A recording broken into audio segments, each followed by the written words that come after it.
Gracias por conectarse a esta charla magistral que damos en el contexto de la Diplomatura de Atención Integrada e Integral de Adolescentes de la UBA. Y bueno, y hoy tenemos el honor y el agrado de tener una charla sobre un tema muy importante para todos los que trabajamos con adolescentes, que es la enfermedad crónica en la adolescencia y la transición a la medicina del adulto. Y para eso contamos con la experiencia de profesionales del Servicio de Adolescencia y Transición del Hospital Garraham. Tenemos a la doctora Paula López, la doctora Valeria Bulgach, la doctora Micaela Peskin, que son todas médicas pediatras, especialistas en adolescencia y médicas de planta del Servicio de Adolescencia del Hospital Garraham, y la doctora Evelyn Ferreras, que es becaria del Programa Especial de Transición de Pacientes con Enfermedades Crónicas a Hospitales de Adultos, y también es médica pediatra especialista en adolescencia. Así que, bueno, cuando quieran podemos empezar nuestra charla.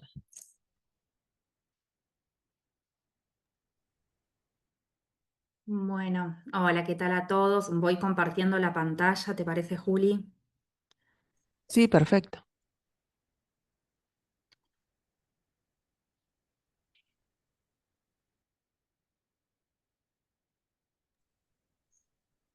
Bien, ahí se ve bien, ¿no? Ay, perfecto. Bien. Bueno, bueno, ¿qué tal a todos? Bueno, muchas gracias por la invitación. Voy a arrancar yo hablando un poco de la primera parte de esto que sería la enfermedad crónica.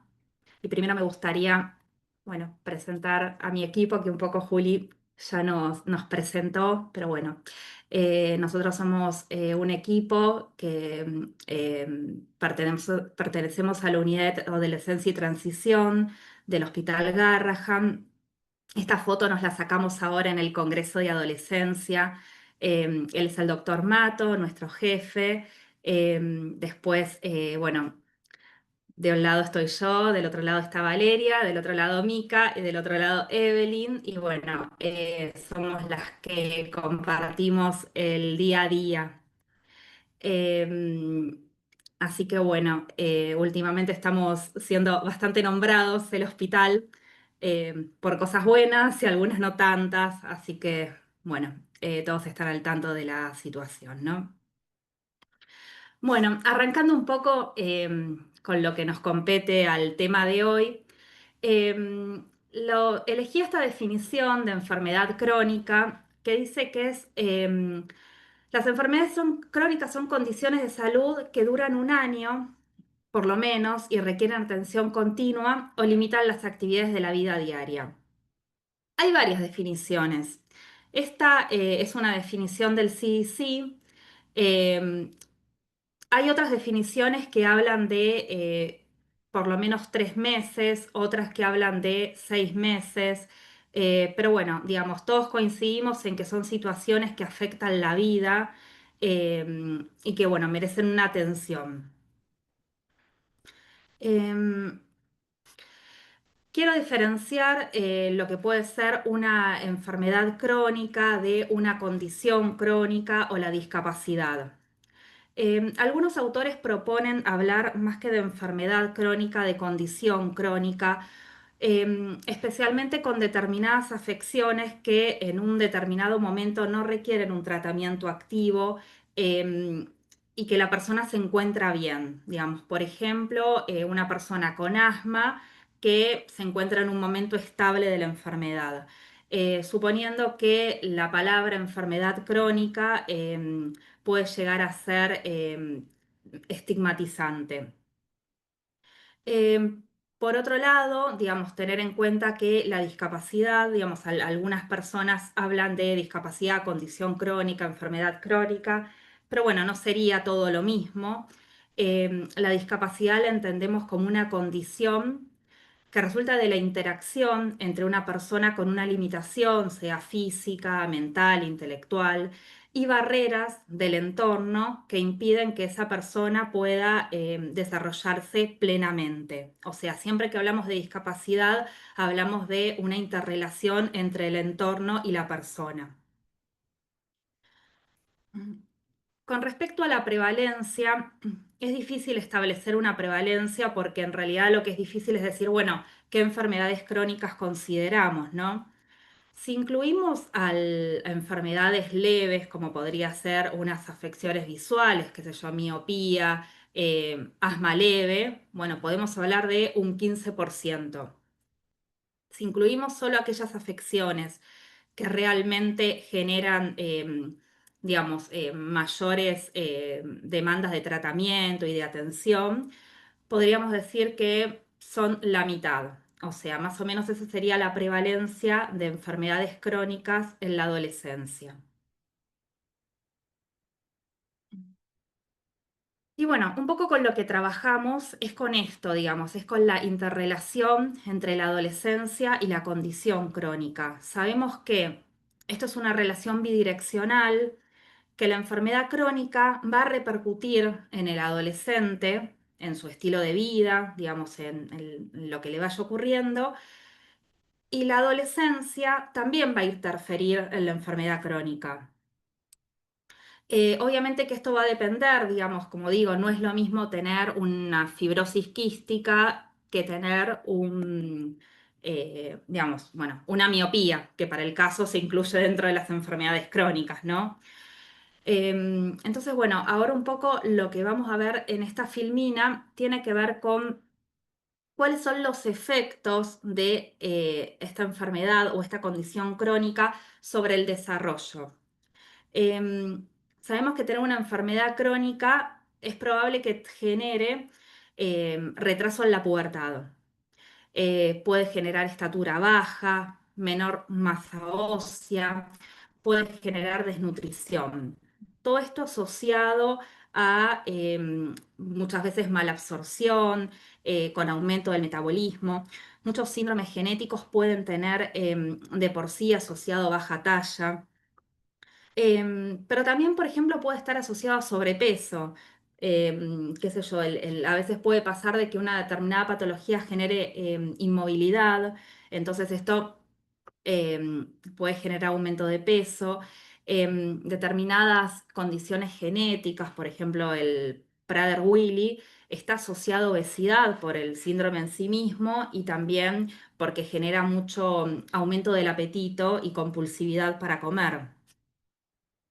Vemos, por ejemplo, a nivel psicológico, digamos que la patología suele generar una suerte de infantilización, digamos. Los padres tienden a volverse muy sobreprotectores de ese adolescente con una enfermedad crónica. En general, también tienden a sexualizarlos, digamos. No sé si, bueno, escucharon alguna vez, por ejemplo, con los chicos con síndrome de Down que dicen, ay, son angelitos y como esta cuestión como de que son eternos niños, digamos. Bueno, nos pasa mucho también con los adolescentes con acondroplasia, que tienen talla baja y que tienden a tratarlos como niños, digamos, todo el tiempo, dejando de lado que son adultos muchas veces. Entonces, bueno, esta suele ser un efecto de la enfermedad sobre que repercute muchísimo en el desarrollo. Em, Todo esto genera que los chicos tengan más tendencia a sufrir depresión, digamos, disminución de la autoestima. A nivel social, también las patologías pueden generar dificultades con la sociabilización, tendencia al aislamiento. Muchas veces es difícil, digamos, para estos chicos, digamos, poder salir con sus pares, digamos, estar a la altura, digamos, de las propuestas de los adolescentes de su edad, sumado a esto de que los padres tienden a protegerlos, a sobreprotegerlos y a querer mantenerlos más en una burbuja.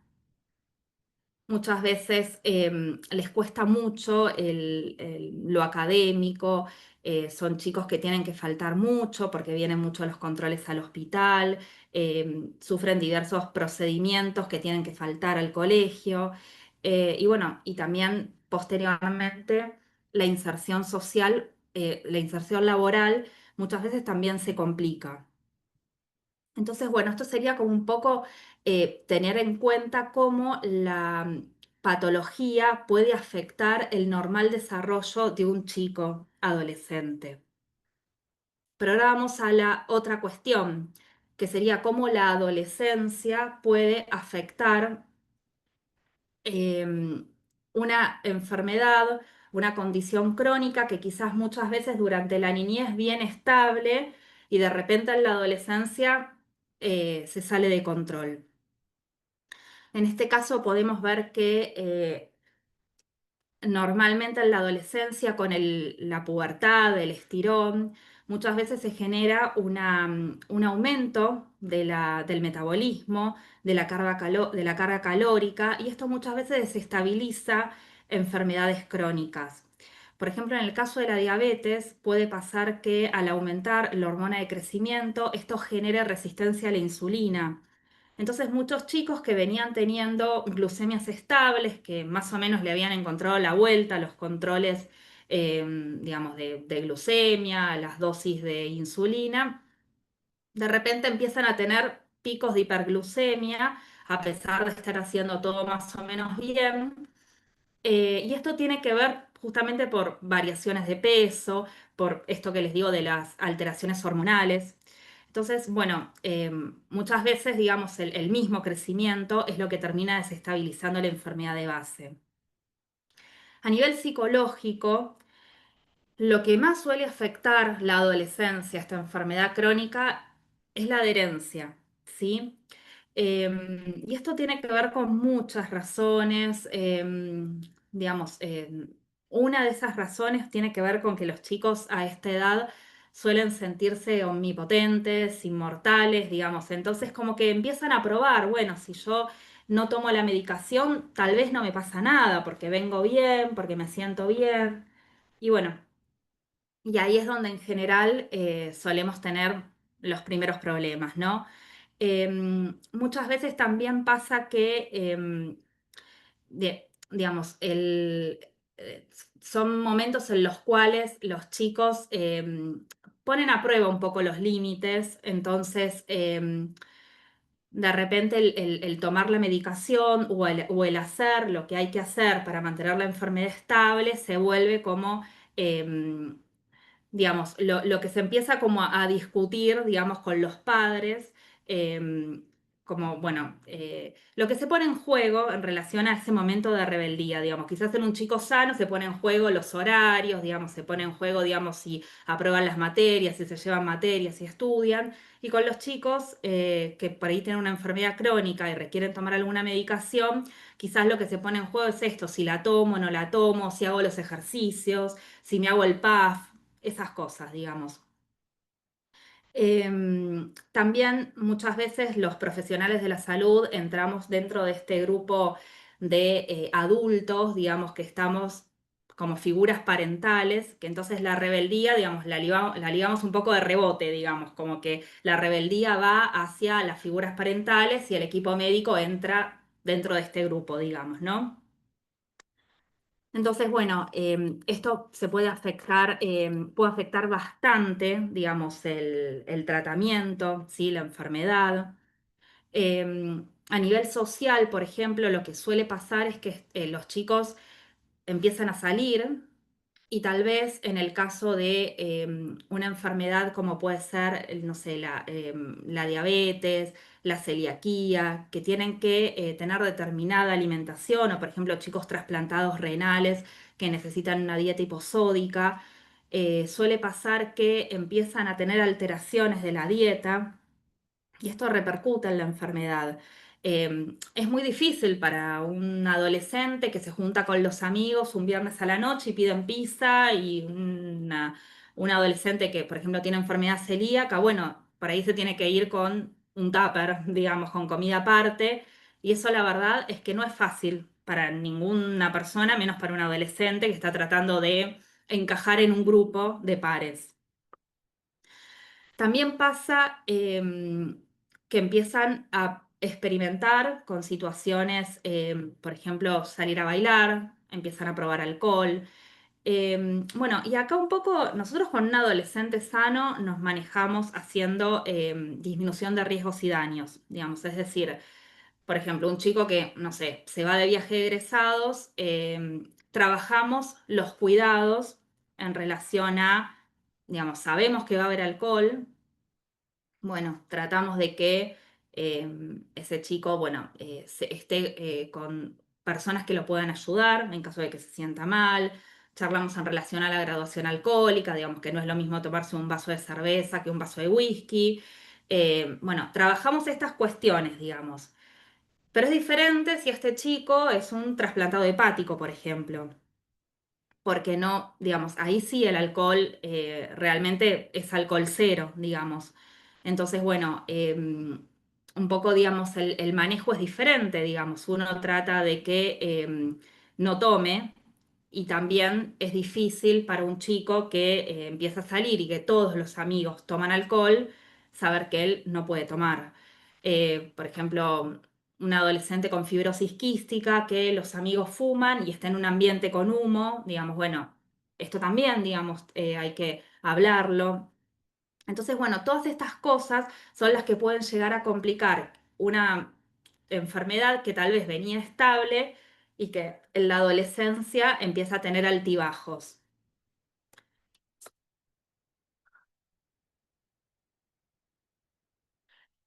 Entonces, un poco habiendo contado estas situaciones, digamos, tanto la afectación de la adolescencia por parte de la enfermedad crónica y de la enfermedad crónica por parte de la adolescencia, nuestro rol como equipo es tratar de reducir el impacto de la enfermedad y tratar de que estos adolescentes puedan tener la vida lo más similar a la de sus amigos.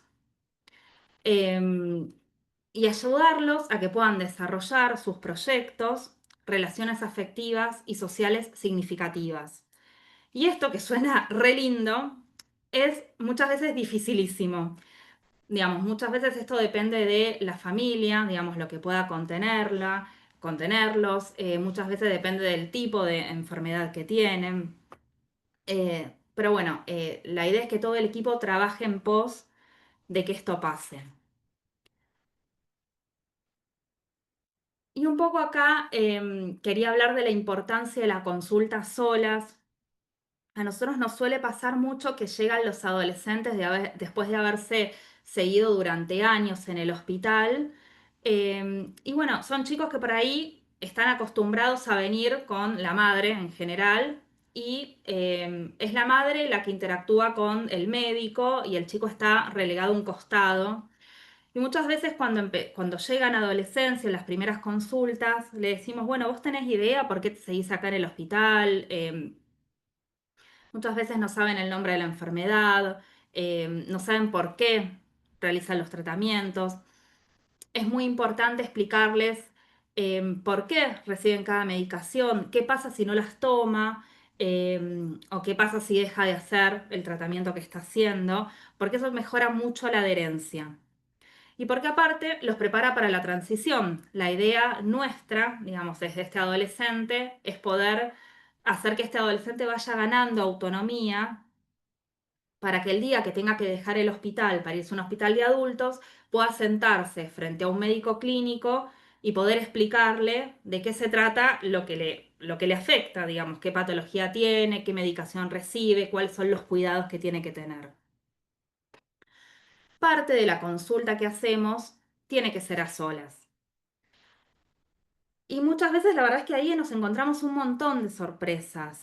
Digamos, hablar de sexualidad es muy importante y a los médicos nos cuesta hablar de sexualidad y con un paciente adelante que encima tiene alguna enfermedad crónica, alguna discapacidad, algún trastorno motor, por ejemplo, un chico que viene en silla de ruedas, bueno, pareciera que cuesta más. Nos pasa muchísimo con los pacientes, por ejemplo, adolescentes varones con mielomeningocele, que no les preguntan, digamos, años de venir viéndose por ahí con urólogos y nadie les pregunta si tienen erecciones, si tienen sensibilidad, si tienen alguna dificultad en relación a su sexualidad. Por ahí muchas veces son chicos que los sondan los padres, un adolescente con genitales Tanner 5 y que tal vez todavía lo sonda la madre. Bueno, empezar a trabajar la cuestión de la intimidad, eh, el respeto por el cuerpo. Trabajamos mucho lo que es prevención de abuso sexual, digamos que lamentablemente está muy asociado especialmente a chicas con discapacidad intelectual. Entonces, bueno, esto es algo súper importante para tener en cuenta en la consulta. El tema de la anticoncepción, normalmente nosotros, digamos, hacemos un abordaje. Habíamos desarrollado en el hospital un consultorio que se llamaba Consultorio de Anticoncepción en Situaciones Especiales, que este consultorio en sí lo que trabajábamos eran las adolescentes con enfermedades crónicas que recibían medicación potencialmente teratogénica. Muchas veces pacientes, por ejemplo, con epilepsia, reciben medicaciones teratogénicas y nadie les explica, digamos, que estas medicaciones, en el caso de un embarazo, pueden afectar muchísimo y causar malformaciones. Entonces, lo que hacíamos es explicarles esta situación y ofrecerles anticoncepción.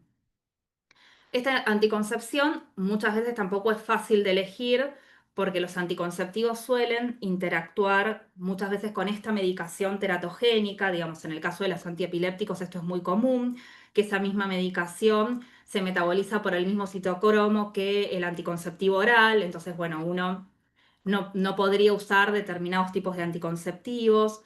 O, por ejemplo, pasa que algo en relación a la patología de base hace que le contraindique el uso de estrógenos, entonces, bueno, tampoco se pueden utilizar todos los anticonceptivos. Por ejemplo, en el caso de un paciente, una paciente con enfermedad inflamatoria intestinal, tal vez la vía oral no es la mejor vía, digamos, por el tema de la absorción. Entonces uno prefiere, digamos, un implante o un anticonceptivo inyectable. Bueno, en resumen sería poder abordar el tema de la anticoncepción considerando todas estas complejidades. Em, y también, bueno, teniendo en cuenta que muchas veces uno les da el mensaje a las pacientes de no te podés embarazar. Y este no te podés embarazar, muchas pacientes lo interpretan como, bueno, evidentemente por mi condición no voy a poder tener hijos. Y nos ha pasado de pacientes que llegan embarazadas como con este discurso, diciendo, no, pero a mí la doctora me dijo que no me podía embarazar. Bueno, esto, tratar de explicar bien, digamos que no es que no pueden porque no tienen, digamos, ovulación, o, digamos, sino que no se recomienda el embarazo, obviamente, un embarazo no intencional en la adolescencia, pero no se recomienda con la enfermedad activa, con las medicaciones que está recibiendo. Entonces, bueno, toda esta cuestión es importante abordarlas. En relación digamos, al bullying, sabemos que muchas veces son chicos que son más propensos a tener bullying en la escuela, bueno, muchas veces porque tienen alguna cuestión física que puede generar, digamos, bueno, que los carguen, que les digan algo, muchas veces por esta cuestión también de que tienen tal vez menos autoestima. Entonces, bueno, esto hay que preguntarlo y trabajarlo. Charlar toda la cuestión anímica, digamos, esto, digamos, venir al hospital todo el tiempo, estar expuestos a tratamientos crónicos, bueno, afectan el estado anímico, generan miedos. eh, y bueno, y es muy importante preguntarle por sus proyectos, animarlos, ¿sí? Em, a nosotros nos gusta mucho esta pregunta, esta frase que es preguntar es habilitar, que tiene que ver con que cada vez que yo, por ejemplo, le pregunto a un adolescente, ¿qué vas a hacer cuando termines el colegio? ¿Te gustaría estudiar algo? ¿Te gustaría trabajar de algo? ¿Cuál es tu proyecto? Lo que le estoy diciendo es, yo creo que vos podés hacer lo que quieras. Si vos querés estudiar, podés ir a la universidad. Si querés, no sé, trabajar de lo que sea, también lo podés hacer. Em, entonces, uno lo que le da el mensaje es que cree en ellos. Cuando, por ejemplo, es un chico que tiene alguna discapacidad, si yo le pregunto, ¿está saliendo con alguien? Bueno, quizás para un chico sano es una pregunta habitual. Quizás para un chico que viene con muletas, que yo le diga, che, ¿estás saliendo con alguien? ¿Te gusta alguien? Bueno, como que entonces significa que yo creo que a él le puede estar pasando algo de eso. Digamos, cuando yo le digo, che, ¿tuviste relaciones con alguien? Algunos me miran, no. Bueno, pero en realidad la pregunta va más allá de indagar si realmente tuvo relaciones o no con alguien. La pregunta es, digamos, yo creo que podés tenerlas, entonces por eso te lo pregunto. Así que bueno, un poco nos parece importante, más allá de indagar qué es lo que realmente le está pasando, dejarles claro que creemos en ellos. Eh, este es un paciente, digamos, que se llama Mateo, tiene una enfermedad rarísima, una glucogenosis, que se sigue desde bebé en el hospital y que bueno, que al principio no se podía valer por sí mismo, se alimentaba por sonda. Después se le hizo un trasplante hepático y con 17 años, bueno, la verdad es que anda muy bien. Y él dice, a partir de ahí, o sea, a partir del trasplante, que fue como el antes y el después, dice, fue un renacer. Empecé a comer un montón de cosas, a ir a la escuela, a estar en un cumpleaños de principio a fin. Estaba muy maravillado con todas las ganas de crecer. Y así ha sido hasta el día de hoy. La glucogenosis sigue siendo parte de mí, pero actualmente con 17 años voy a la secundaria, tengo mis amigos, vivo la vida. Entonces, un poco, no sé, me parece que estas palabras es a lo que apuntamos y a dónde vamos, digamos. Lo que tenemos que hacer como equipo es tratar de que pase esto, digamos, de que la enfermedad, sí, hay que tratarla y es parte, pero que este chico, digamos, que todos los adolescentes puedan tener una vida lo más normal posible. Y bueno, un poco después de trabajar muchas veces durante muchos años, porque a veces nos pasa que son chicos que se siguen desde que son bebitos en el hospital y nosotros los agarramos por ahí a los 10, 11, 12 años. Bueno, llega el momento en que tenemos que empezar a pensar dónde van a continuar los seguimientos. Y bueno, esto tiene su complejidad y acá le voy a dar el pie a mi compañera, la doctora Micaela Peskin, para que, bueno, nos cuente un poquito de qué va la transición. Acá les dejo alguna bibliografía.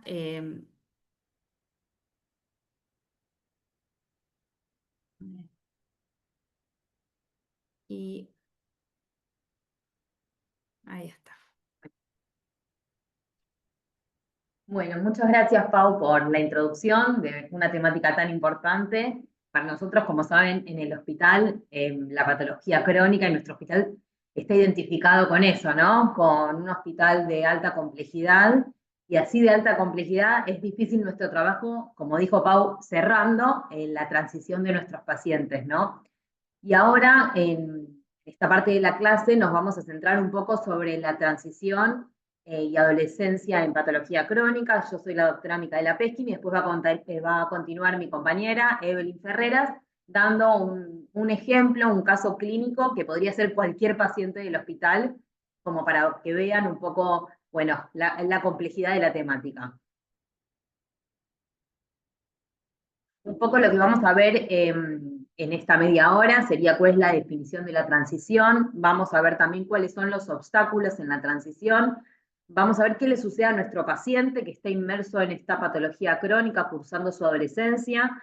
Vamos a aprender cuáles son los modelos de la transición. Un poco vamos a ver sobre los números del Hospital Garrahan a lo largo del tiempo y distintas estrategias que fuimos implementando para ir viendo variantes e intentando resolver esta cuestión que nos atraviesa día a día y que cada vez, bueno, resulta a veces más difícil de transicionar. ¿No? La transición, como muchos de nosotros sabemos, es el proceso planificado y coordinado de preparación y adaptación e integración paulatina de los y las adolescentes con una patología crónica sin ella al sistema de salud de adultos. O sea, la transición hay que realizarla siempre, tenga o no patología crónica. Como sabemos, con la patología crónica este proceso se dificulta más. Y este recorrido debe iniciarse idealmente a los 14 años para poder desarrollarse de forma anticipada y darse por finalizado antes de los 18 años. Es decir, que es un proceso, no es una sola consulta, sino que es un tiempo continuo en el que tenemos que nosotros poder trabajar con el paciente para poder realizar esa transición. Y lo que nosotros queremos es una transición, no una transferencia, que es únicamente el pasaje concreto del paciente al centro de adultos, sino que queremos lograr con esta transición que sea un proceso. Y actualmente, como fuimos también nombrando, que hay un 15% de pacientes con patología crónica, de ese 15%, el 85% sabemos que va a sobrevivir y va a llegar a la adultez. Es decir, que día a día hay más pacientes que están en esta situación y que tenemos que aprender a trabajar, tanto nosotros como los médicos de adultos. Y como sabemos, hay distintas dificultades, ¿no?, a la hora de realizar la transición, que son dificultades, obstáculos, tanto en el centro pediátrico como ausencia o subestimación de hacer estas medidas anticipatorias, que como sabemos tienen que ser un tiempo prolongado y no de un día al otro. Hay una idea de paternalismo, siempre esto nos sucede como buenos pediatras y pediatras, que nos cuesta desligarnos de estos pacientes, más aún como nacieron en el hospital o los cuidamos durante tantos años, entonces es muy complicado y eso dificulta este pasaje.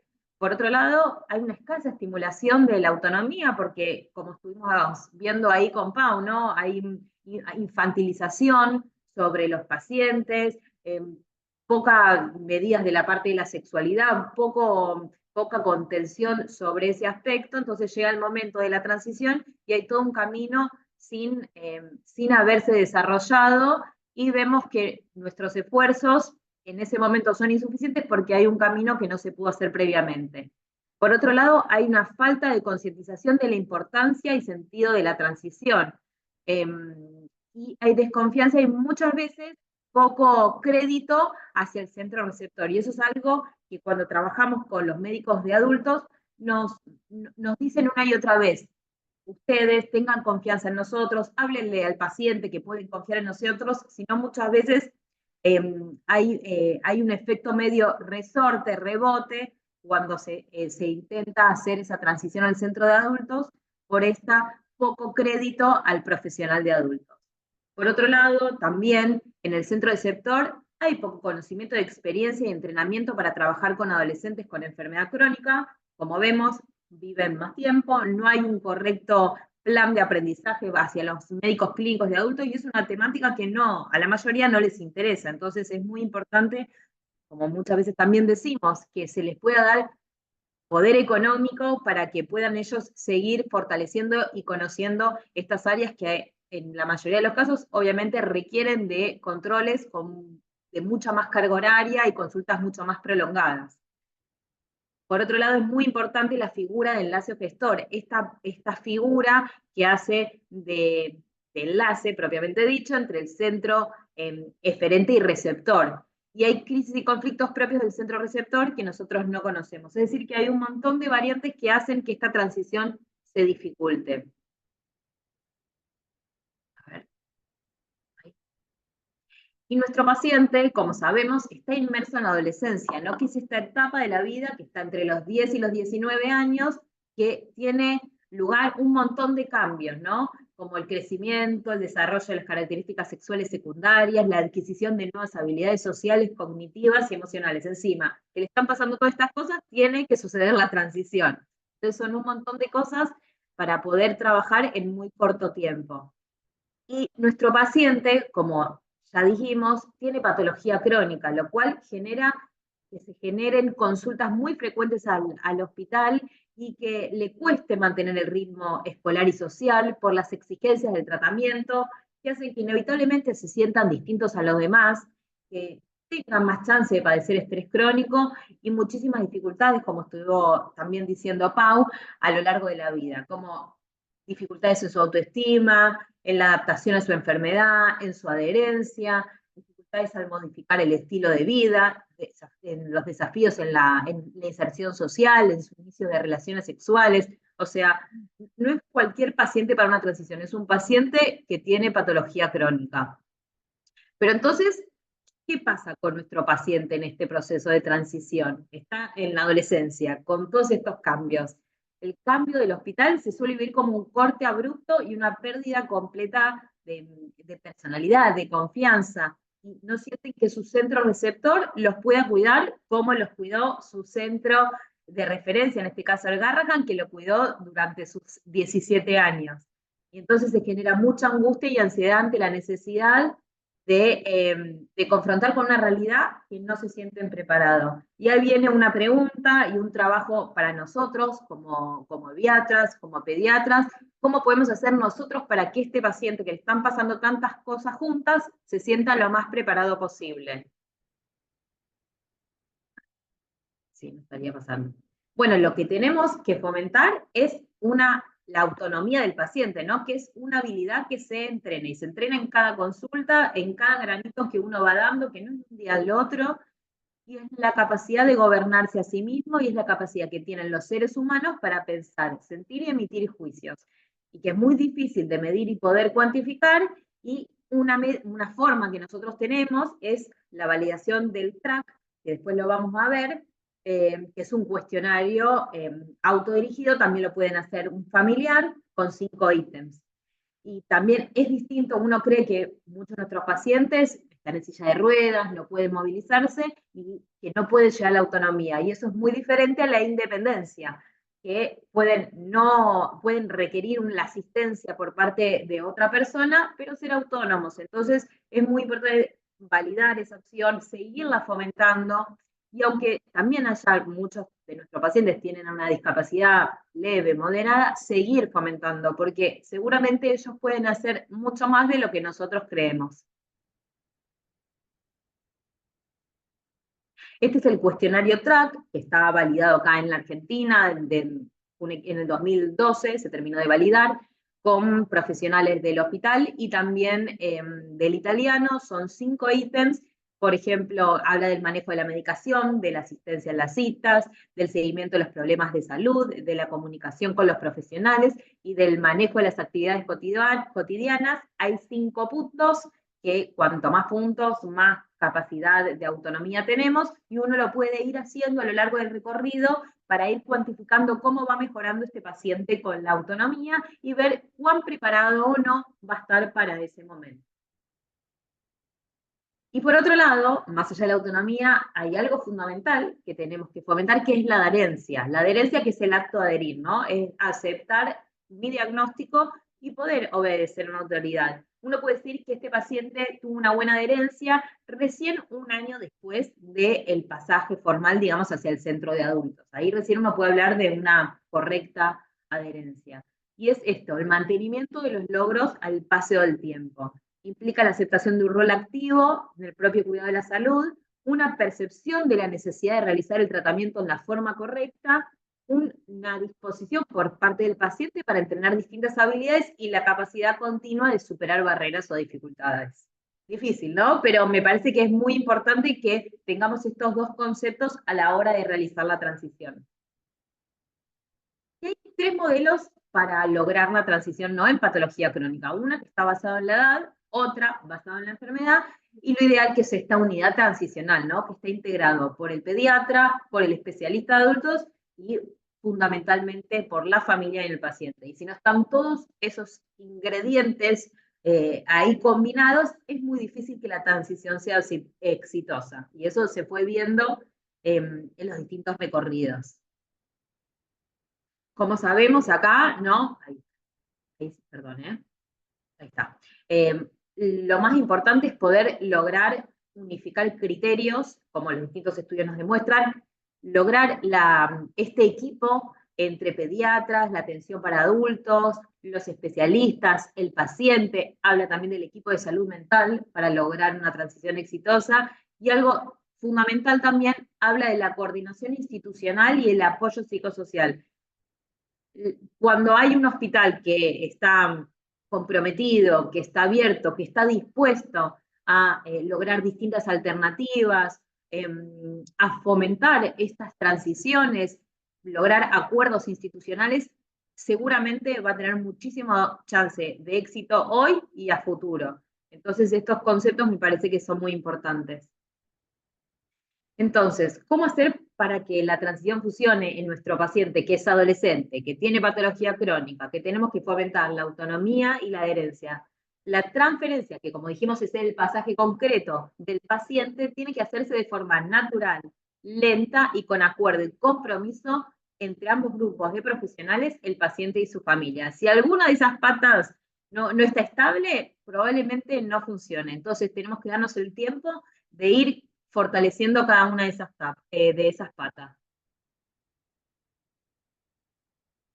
Y el proceso de transición debería comenzar en la adolescencia y continuar hasta que el adulto joven esté completamente integrado en el sistema de salud de adultos. Y de esta manera vamos a poder asegurar un cuidado médico de la calidad apropiada en cada etapa del desarrollo según sus necesidades y también de forma ininterrumpida en la adultez. Como dijimos, la transición continúa hasta que esté el paciente correctamente insertado a nivel social.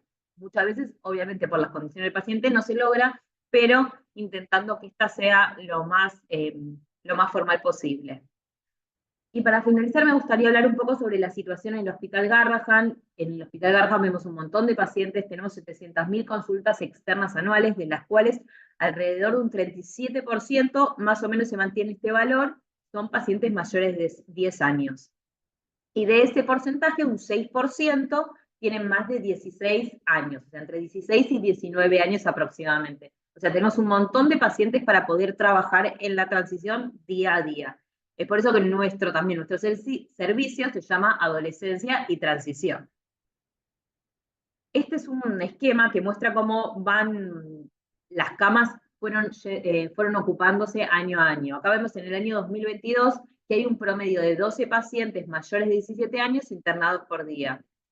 Pero en el año 2023 vemos que hay 15 pacientes por día de promedio internados que tienen ya más de 17 años. Y si los comparamos con las estadísticas actuales de 2024 y 2025, vemos que hay un promedio de 16 pacientes mayores de 17 años internados por día. Es decir, que vemos que día a día, año a año, este número va en aumento. Es decir, que es un tema de mucha importancia y que tenemos que trabajar continuamente.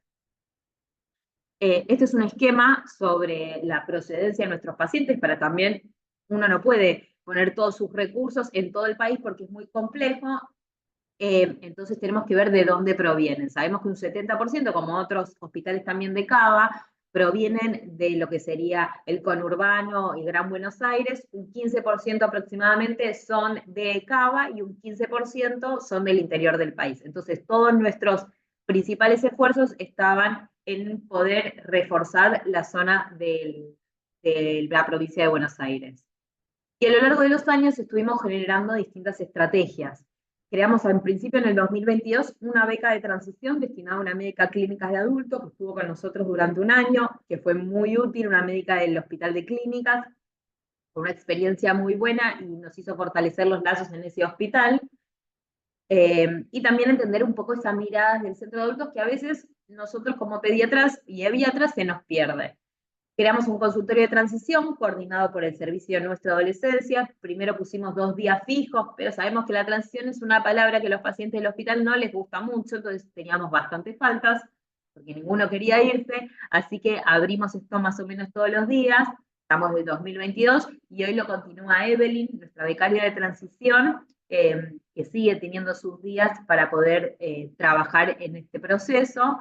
Por otro lado, empezamos una pesquisa de estos pacientes, viendo un poco cómo venía esta tendencia cada vez mayor de pacientes internados mayores de 17 años en la internación, y los citábamos en nuestro consultorio para ver qué faltaba en este proceso. Creamos un comité de transición en el año 2022, la verdad que fueron años donde había mucho empuje, muchas ganas de trabajar en esta temática, a su vez un ministerio que tenía ganas también de ir fortaleciendo esa pata, así que hubo mucha fuerza por parte de este comité y creamos un proceso interno en el hospital, que es esta guía. No me voy a meter en cada punto, a cualquiera que le interese después nos manda mail al mail del servicio y se los mandamos. Son 14 ítems que un poco es una guía que resuelve, a ver, no hay que hacer todos los ítems, es una guía de cómo hacer un proceso de transición dando respuesta a las preguntas quién, dónde y cómo. Le puede servir a cualquier médico, no hace falta que sean todos los puntos, tal vez algún punto se puede saltear, pero es un orden que quizá puede implementarse y a otros le puede llegar a ser útil. Estos son los puntos, y eso, si les interesa, nos mandan mail y se los mandamos. Y como sabemos también, los protocolos estructurados, y esta fue la idea de hacer esta guía, reducen la tasa de incumplimiento. Cuando uno tiene un protocolo estructurado de cómo seguir esa patología, el centro receptor lo sabe, el centro eferente lo sabe, y eso hace que esta cadena siga funcionando. También generamos vínculos institucionales, principalmente viendo este 70% que venía de la provincia de Buenos Aires, en la zona sexta, donde venía nuestra mayor porcentaje de población, creamos lazos, algunos perduraron a largo plazo, otros fueron experiencias, todo nos sirvió también para conocer el funcionamiento de otros centros, pero fueron buenos contactos, digamos. Y también generamos una agenda constante para mantener el tema vigente. El año pasado se creó en la revista institucional todo un capítulo especial dedicado a la transición, donde participaron todos los servicios e iban contando un poco su experiencia para ir nutriendo a otras especialidades sobre la temática. Se crearon unos cargos de jerarquía que acompañaron un poco estos procesos de transición. Y bueno, hoy en día tenemos a Eve, nuestra becaria de transición, que estuvo desde el 2024 hasta ahora dedicada exclusivamente a estos pacientes, también generando distintas herramientas y contactos y fortaleciendo este camino que ya se venía instaurando en los últimos años. Este es el plan del ministerio, bueno, del ministerio que ahora ya no está publicado en el ministerio, también si a alguien le interesa, hicimos un plan nacional para las transiciones de adolescentes y jóvenes con condiciones crónicas. Era la idea de que si alguien en otra provincia tenían pacientes complejos, podían un poco ver este plan nacional y tener un poco de idea de cómo empezar a trabajar estos temas. Pero bueno, si a alguien le interesa también nos escriben al mail y nosotros les enviamos porque actualmente no está publicado en el ministerio. Y para cerrar, me gustaría decir que la autonomía y la adecuada incorporación social deben encontrarse entre los objetivos principales del seguimiento de pacientes con patología crónica, que ningún seguimiento o tratamiento médico pediátrico es exitoso si no se concluye con una transición exitosa, y que la transición no es opcional, aunque a veces cueste entender, solo lo que podemos hacer es manejar las formas y el momento correcto de hacerlo. Así que, bueno, muchas gracias por escucharnos. Y bueno, para terminar, Eve, nuestra becaria, nos va a comentar un poco un caso clínico que podría ser de cualquier paciente del hospital. Bueno, ¿qué tal? ¿Cómo andan? Soy Evelyn Herrera y soy pediatra, hice mi tratamiento en el Hospital Garrahan. Después me quedé haciendo la beca en capacitación de atención al paciente adolescente, que dura 2 años. Y a continuación me quedé con esta beca destinada específicamente a la transición de pacientes a hospitales de adultos. Este es un caso es una adolescente de 17 años que nosotras desde el Servicio de Adolescencia conocimos en diciembre del año pasado en el Hospital de Día Polivalente con 17 años. Ella en realidad se seguía en el Garrahan desde bebé con un diagnóstico de síndrome de Prader-Willi, que es este síndrome genético que asocia al nacimiento hipotonía y luego, digamos, a medida que van pasando los años, el hipogonadismo central. En el caso de ella presentaba una amenorrea primaria con 17 años y que además se asocia frecuentemente a la compulsión, digamos, a la hora de comer y en otras áreas también, y que vemos muy asociado a la obesidad. En el caso de ella presentaba obesidad mórbida. Y en los chicos con Prader-Willi también vemos muy frecuentemente la discapacidad intelectual, que en el caso de nuestra paciente era leve. Lo que hacemos en hospital de día, digamos, en el hospital de día polivalente hay un servicio de pediatras, muchos días, digamos, del mes son días especiales que son clínicas destinadas a síndromes en particular, vienen pacientes con diversas patologías raras y son valorados en un día por múltiples especialistas. Nosotras fuimos convocadas en este caso justamente por la edad de la paciente para iniciar la transición. Ella, como antecedentes de relevancia, había estado internada cuando nació, había nacido con 37 semanas. La única internación que tuvo en su vida fue esta, en la neo, porque presentaba una succión débil y para recuperación nutricional, digamos.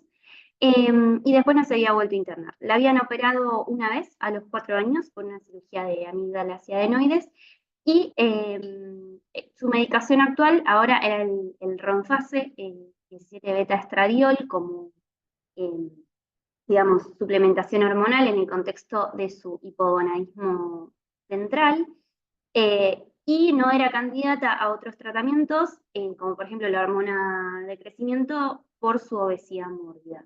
Ella también asociaba baja talla. No había presentado su menarca y, digamos, cuestiones que nosotras siempre preguntamos en relación al seguimiento y pensando en la transición es si tiene obra social. Ella tenía incluir salud y tenía un certificado de discapacidad.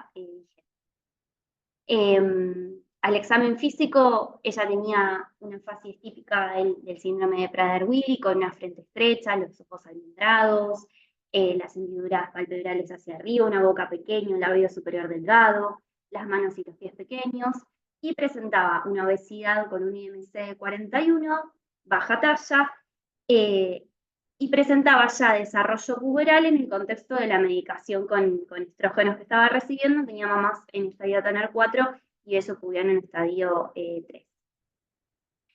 Desde el aspecto social, su familia se componía por su mamá, su papá y 3 hermanos que eran sanos. Su hermano más chiquito había nacido hace poco, tenía 8 meses, y vivía en Ituzaingó.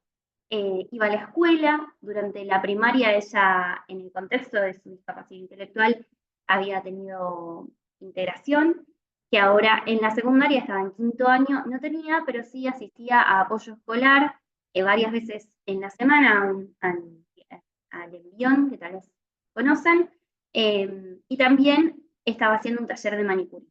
Ella tenía muy buena integración social, tenía buena relación con pares, su discapacidad intelectual, si bien era leve, y por ejemplo era la delegada de su curso, se fue de viaje a Chapadmalal representando a su división y nos contaba un poco todo esto.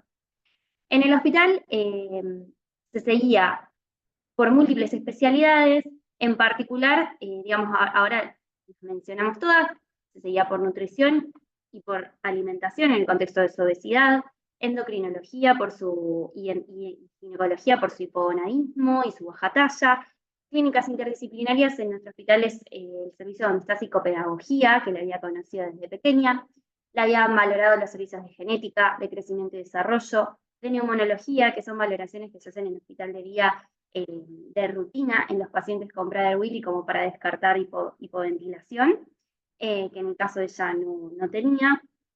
Otorrinolaringología, que había tenido su cirugía de amígdalas y adenoides.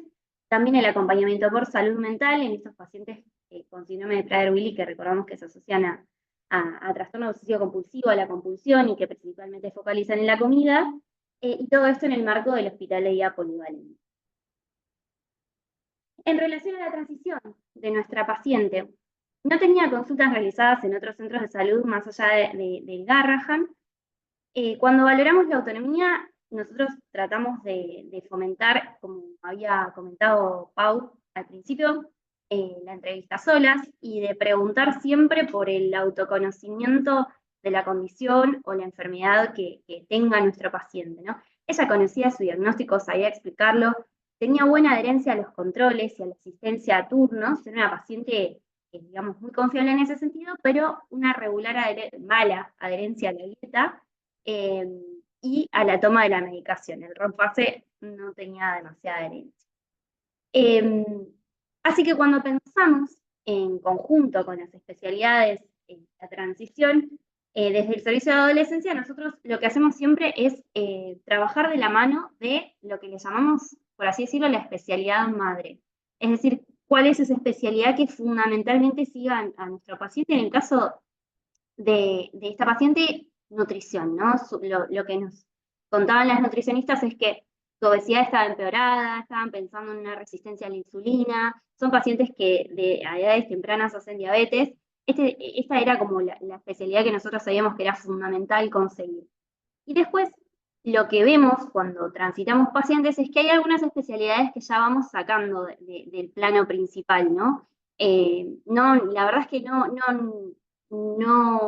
vemos posible que la sigan en un hospital de adultos todos los especialistas que la seguían en nuestro hospital, y esto es algo que conversamos bastante con las mamás, porque, bueno, sepamos que no la van a seguir todos estos especialistas en el hospital donde la derivemos, ¿no?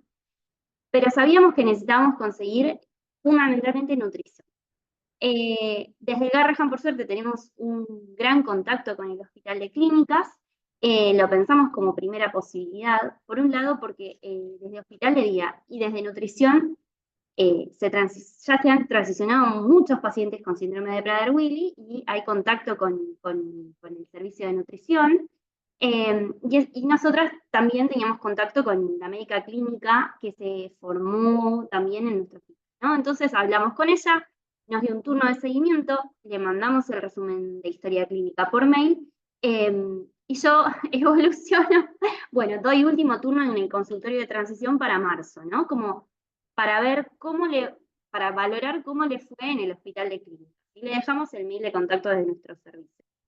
Así que el 12 de marzo, que es el día que volvía a nuestro turno, nos cuenta que no fue atendida en el hospital de clínicas, ya que en vistas del contexto general de salud que todos conocemos, no se aceptan más pacientes ahí sin obra social o con los pacientes que cuentan con obras sociales, como por ejemplo Incluir Salud.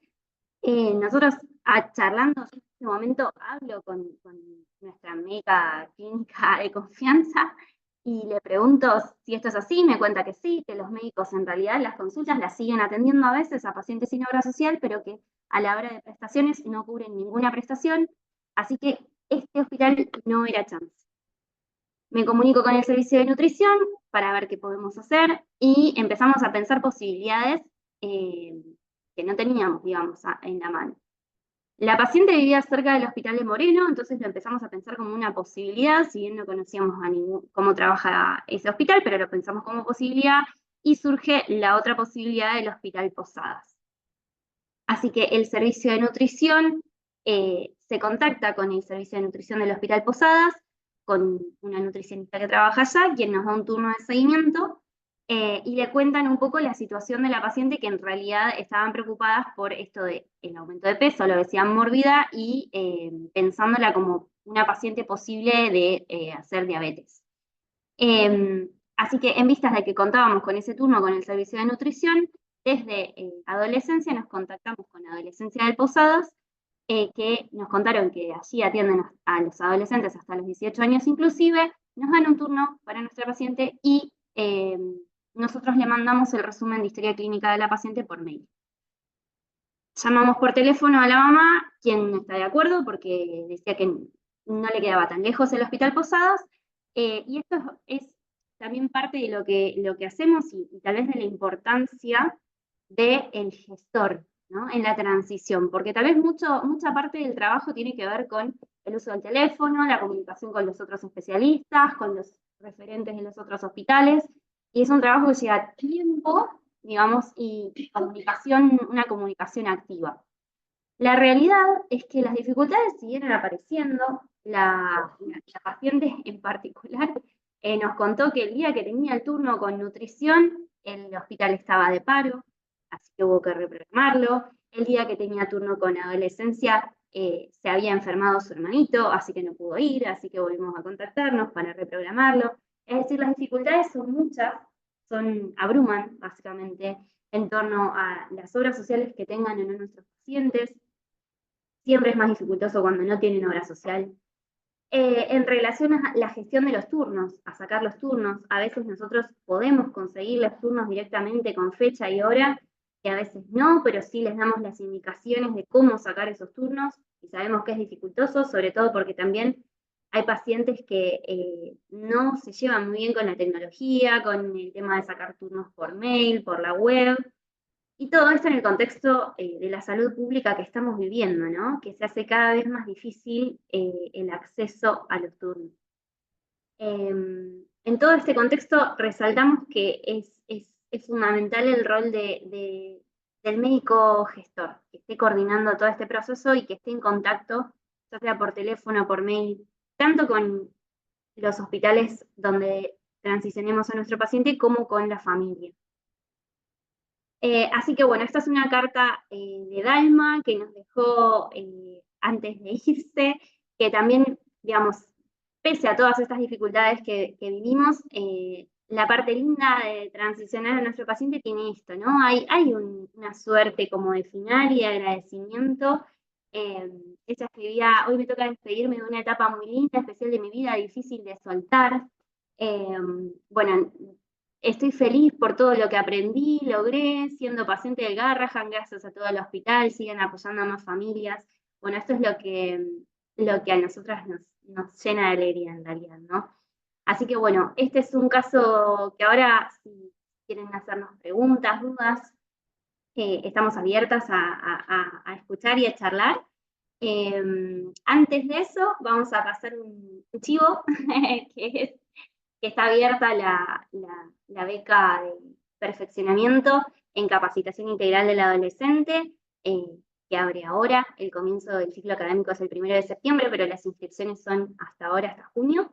Así que, bueno, es una beca de 2 años que yo realicé. Si quieren, nos pueden preguntar por mail. Así que, bueno, muchas gracias. Esto es un poco de bibliografía también, si les interesa más el tema, más allá de nuestro mail, esta es bibliografía sobre la temática.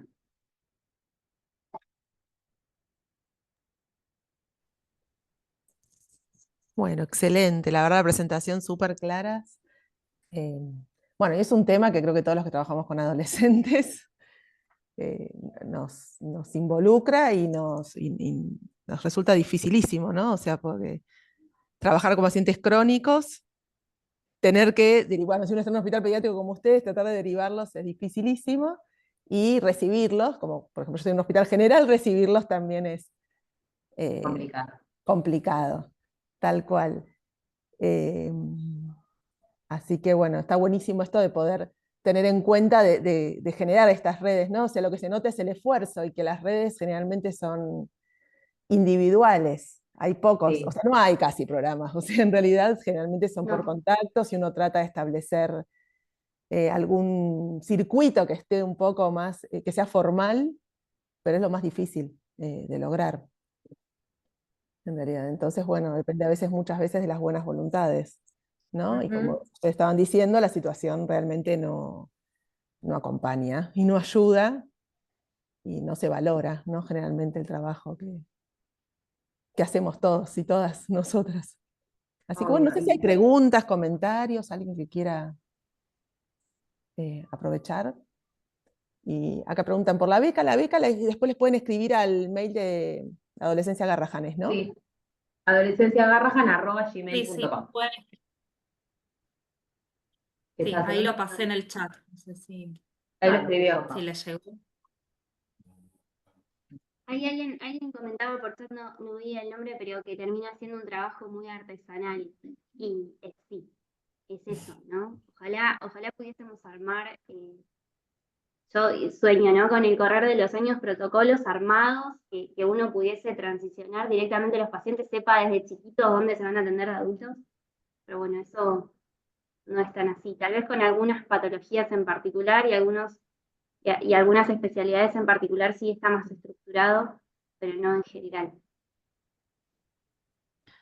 Claro, y esto que vos por ahí decís, Juli, de que termina dependiendo de la buena voluntad, de los conocidos, de uno levantar el teléfono y decir, mira, tengo un paciente así, vos crees que en tu hospital lo podrán recibir, y la idea es que no depende de la buena voluntad de los médicos que atendemos, sino que sean redes formadas, que haya incentivos económicos, como decía Micaela, porque bueno, estos pacientes muchas veces son pacientes que demandan muchísimo trabajo, que la consulta no es una consulta en 15 minutos, entonces, digamos, realmente tiene que haber cierto fomento por parte de las instituciones como para que un profesional quiera recibir a este paciente y no que termine siendo porque, bueno, te hago un favor, digamos. Sí, totalmente. Bueno, nosotros tenemos la experiencia, yo estoy en el Hospital Ramos Mejía, del gobierno de la ciudad, y tenemos la experiencia con ustedes. Con el Hospital Garrahan armamos un programa de transición de pacientes con mielomeningocele, que ya estamos hace 2 años, desde no sé, Sí. del 22, del 23, del 22 me parece que ya estamos recibiendo a los pacientes. Sí. Y ¿Qué puede ser del 22? del 22 también, sí, que fue el Sí. el gran año de las transiciones, que Sí, empezamos. sí, fue el 22.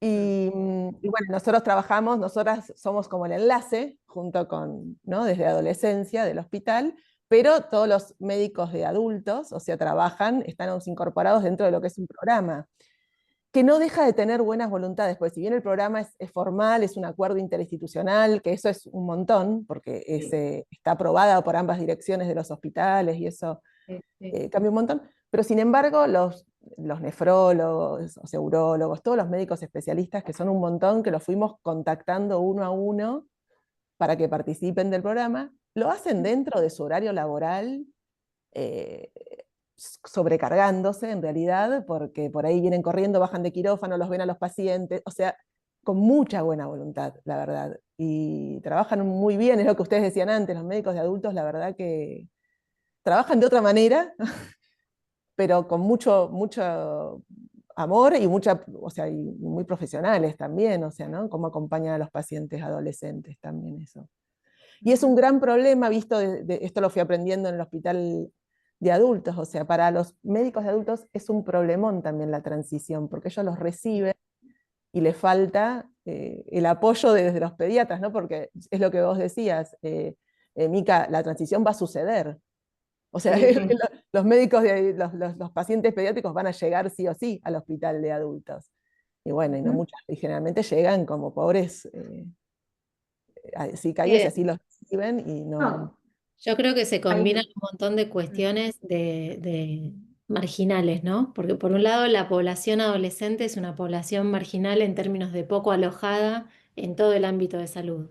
A eso se le suma la persona que tiene una condición crónica de salud, así que es una superposición de vulnerabilidades que hace que a todo esto agarre al sector, en este caso adultos que deberían ser los receptores de esto, deplesionados de herramientas para hacerlo. Y además se combinan otras cuestiones, como por ejemplo, y gracias, entre otras cosas, al Hospital Garrahan, estos chicos tienen cada vez más sobrevida, muchas patologías para los adultos, los que hacen clínica del adulto, son directamente desconocidas. Por decir algo, las cardiopatías congénitas que claramente llegan cada vez más lejos, por suerte, en la trayectoria vital, son incluso para cardiólogos de adultos muy avesados y muy adentrados en muchos temas de la cardiología moderna, son pibes que los reciben como novedad total, si los reciben. Entonces creo que hay una combinación de factores que, bueno, los que están acá y se están formando tienen que como que tener en cuenta, porque de verdad implica un desafío enorme. Igual en eso soy una esperanzada y tengo para decir que me emociona escuchar a las chicas hablando del servicio de adolescencia del Garrahan porque es un hospital que quiero mucho y que para cómo ahora está en una situación recontra crítica, es el hospital donde yo me formé, donde hice, no sé, la residencia, la jefatura de residentes, lo amo ese hospital por muchas cuestiones. Y que cuando yo me formé, hace bastante, ni siquiera estaba consolidado el equipo de adolescencia. Así que eso ya es un gran factor de esperanza para pensar, a todo esto están haciendo transición y a todo esto están como consolidando ese equipo también. Entonces, bueno, así como se conformó este equipazo con todas profesionales recontra bien formadas, me imagino que así va a seguir siendo a nivel de este equipo que armaron para hacer la transición. Me esperanzo con que ya alojen adolescentes, me esperanzo también con que logren ese puente que tan desafiante es. Así que re felicitaciones, me encantó esta charla. Gracias, Evan. Fernanda, levantó la mano. Ah, bueno, gracias, Juli. ¿Qué tal? Buenas noches a todos. No, yo lo que quería preguntar, más o menos sé un poco del tema por todo esto que estaban diciendo.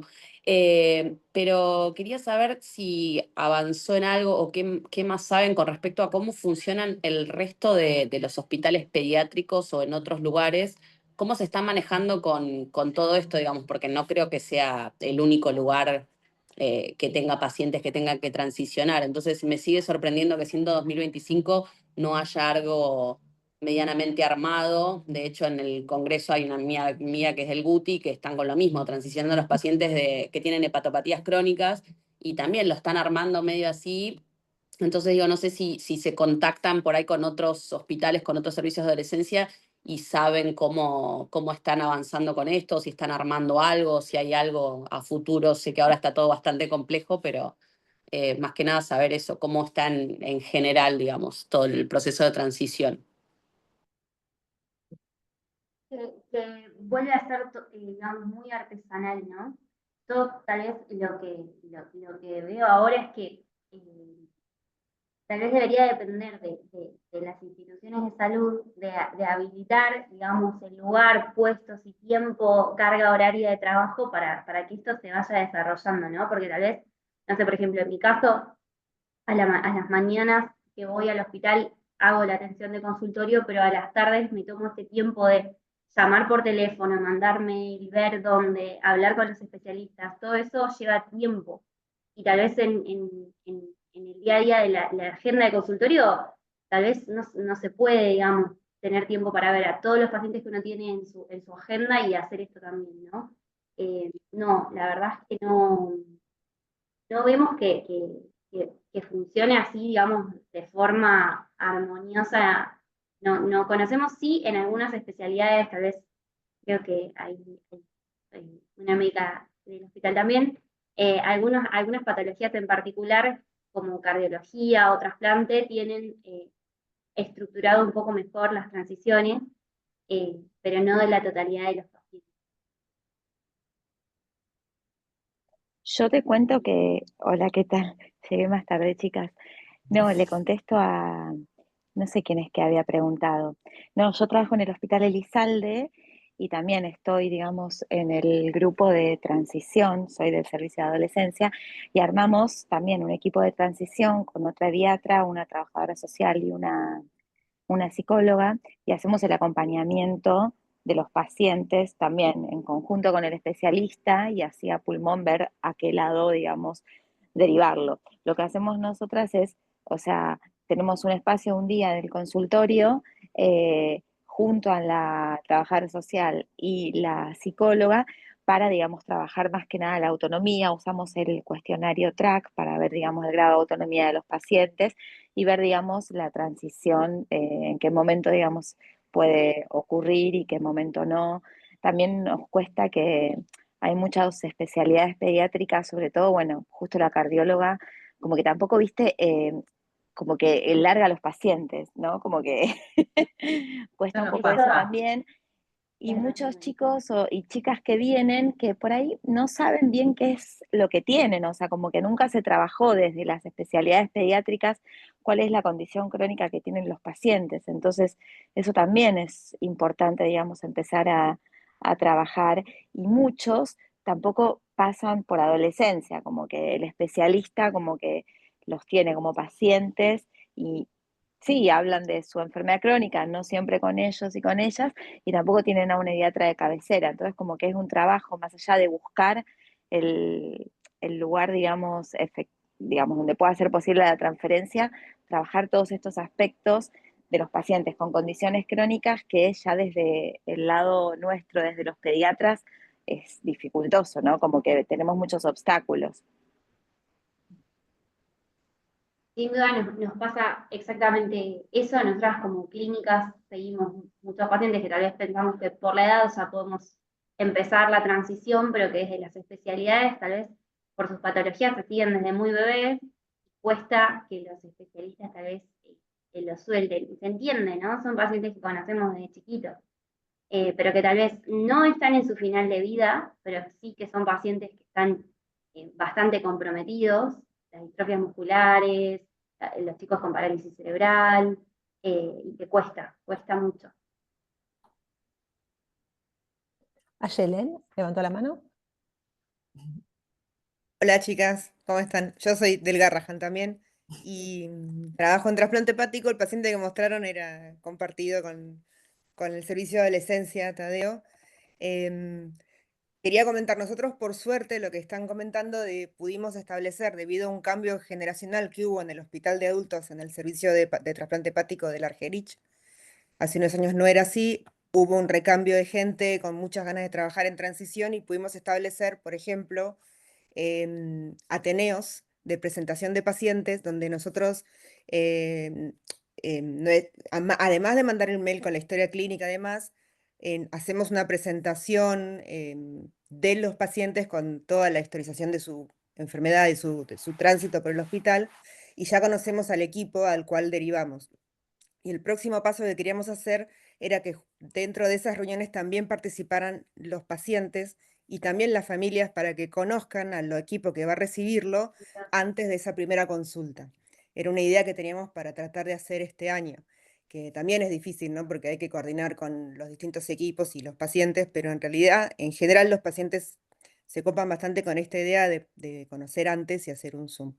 Y tengo entendido, por lo que también trabajamos con psicólogas del italiano, que ellos tienen otro sistema en el cual la derivación es interna. Como ellos tienen un hospital que hace pediatría y adultos dentro de la misma especialidad, nosotros en trasplante estamos obligados a derivar a lugares que tengan trasplante.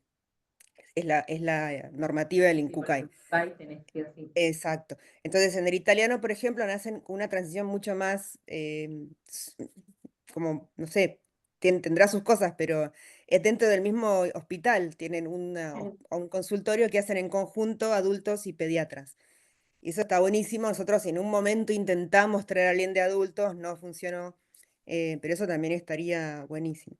Y otra idea que quisimos hacer, y bueno, siempre está ahí pendiente, es tener chicos que ya hayan transicionado, adultos jóvenes, para crear un programa de mentores. Que estaría genial, pero es muy difícil porque hay que coachearlos antes y bueno, es difícil por una cuestión también económica o tienen que tener muchas ganas de hacerlo ad honorem, y eso vimos que mejora mucho la herencia y la autoestima y la autonomía en los mentores más que en los que, o sea, como que se sienten muy útiles en este proceso. Y eso vamos a intentar hacerlo, pero no tenemos plata. Estaría pasando algunas otras cosas. Es difícil, porque algo tenés que devolverle a esa persona, pues salvo que encuentres a alguien que lo haga solo por amor al... Pero capaz lo haremos. Buenísimo, buenísimo. No, hay algunas patologías que obviamente, bueno, como cardiopatías congénitas, por ser de curso de vida, están un poco más organizadas porque inevitablemente lo tienen que hacer. Bueno, ustedes, sé que hubo un momento muy crítico con la complejidad del Argerich, que se pudo volver a reorganizar por esta necesidad impuesta obviamente ecológica del Unfucay, que sí o sí es un lugar que si se tienen que retransplantar, que hay un gran porcentaje que se tiene que retransplantar, ya pueda tener el seguimiento ahí. Otro caso es en los mielomeningocele, o sea, hay cuestiones positivas. Lo mismo al tener el hondo, todos los que son colitis ulcerosa, enfermedad inflamatoria, tienen muy buena transición. Se nos complican muchas veces con estos pacientes que son estos PC, estos secuelares. Claro, que no tienen mucho a dónde ir específico, ¿no? Y que a ningún adulto le gusta también, claro, ¿no? Porque los secuelas neurológicos, la realidad es que llevan mucho más tiempo, a los médicos clínicos de adultos le pagan lo mismo y son consultas mucho más complejas y no les gusta. La realidad es sí que hay otras patologías que les interesan mucho más. Entonces, obviamente, en un momento hablando con el ministerio dijimos, bueno, más aporte económico. Creo que la resolución siempre es la plata. La solución es más aporte económico ahí para poder fomentar o entusiasmar a esos nuevos médicos clínicos que quieran aprender del adulto joven. Claro. Gracias. No, vos. María, que levantó la mano. Clase, excelente clase. Hola Juli. Hola Paula. María Vera del Hospital Durán. Hola, no sabíamos que María. Sí, perdón, estoy sin cámara porque estoy afuera y tengo muy mala internet. Bueno, alguien preguntó ahí qué pasa con los hospitales de agudos, ¿no? Con los generales. Y nosotros estamos un poco siguiendo el paso que contó Juli con los pacientes con mielomelingo. Micaela estuvo el año pasado en la primera reunión que hicimos en el hospital Y la verdad es tedioso el tema, es muy María, complejo. perdón, vos estás en el Durán, ¿no? Del Durán. Sí, en el Hospital Durán. Es muy complejo, nos costó un montón conseguir los especialistas y demás. Ahora que estamos con los especialistas nos cuesta mucho encontrar el lugar para los pacientes, porque bueno, algunos vienen con silla de ruedas. Entonces es complejo, pero estamos tratando de seguir los pasos del Ramos como para ir ahí ampliando. El viernes pasado íbamos a hacer la primera reunión con el Garrahan como para lanzarlo, y con todo lo que están pasando se canceló. Pero también les quería compartir que estamos haciendo un proyecto de transición de pacientes adolescentes saludables. Nos cuesta un montón con los adultos de nuestro hospital. O sea, con las especialidades de nuestro hospital nos cuesta un montón con estos chicos. Entonces, con estos chicos que tienen patología crónica, es mucho más complejo, ¿sí? Y me parece realmente el trabajo que están haciendo increíble, y que hay que seguir haciéndolo.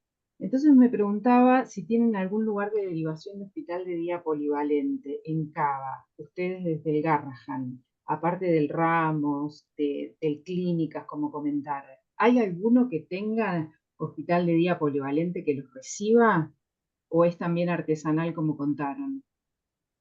Nuestro principal caballito de batalla, por así decirlo, no sé si hay alguien de clínicas.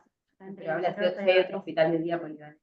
Como las patologías que en nuestro hospital se siguen, así, por ejemplo, neurofibromatosis, que se siguen, que en un día los ven muchos especialistas en el hospital de día polivalente, los solemos contactar con el hospital de clínicas. Pero después, Que sepamos nosotros, no. Hay una becaria del Hospital de Día Polivalente que estaba buscando eso, a ver si otros hospitales funcionaban de ese modo, sí. pero no sé si tuvo Yo creo que no existen los hospitales de días polivalentes en los hospitales generales, que es lo que No, en el mío de hecho no no, existen. el mío no Intentamos hay. armar en el Ramos y no, Bueno, no trabajan así. O sea, estamos trabajando con turnos protegidos, con días, viste, como, pero claro. no. En el hospital de Cañuelas, en el Néstor Kirchner, sé que hay, funciona un hospital de día que tiene que ver con cardio y con clínica. Y hemos derivado ahí una paciente que se seguía por una cardiopatía congénita. Es lo único que sabemos. Después, la verdad es que hay mucha dificultad. Y esto de que, por eso también vamos reduciendo las especialidades que siguen a nuestro paciente, tal vez pediátrico, en el hospital de adultos, vamos tachando. Como, Claro. Lo curioso de esto es que justamente nosotros desde adolescencia teníamos toda la intención de hacerlo, hablamos con el jefe de clínica médica y nos dijo, no hay hospital de día polivalente para clínica, ¿no? Para recibirlos. Entonces, con una demanda tan grande de ustedes, y la buena voluntad seguramente de muchos servicios, ¿cómo no podemos llevar adelante esto, ¿no? ¿Cómo no podemos? Igual creo que estamos dando pasos importantes, pero tendremos que hacer más, me parece, por lo que estoy escuchando.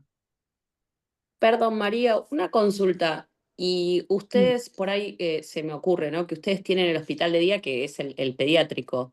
Y sí, que por fue, ahí enlazarlo desde ese lado, invitarlos a este, que como que arranquen desde ahí y ver si se puede generar algo. ¿Eso hay posibilidad? ¿Ellos podrían participar o ustedes mirá, tener un espacio ahí?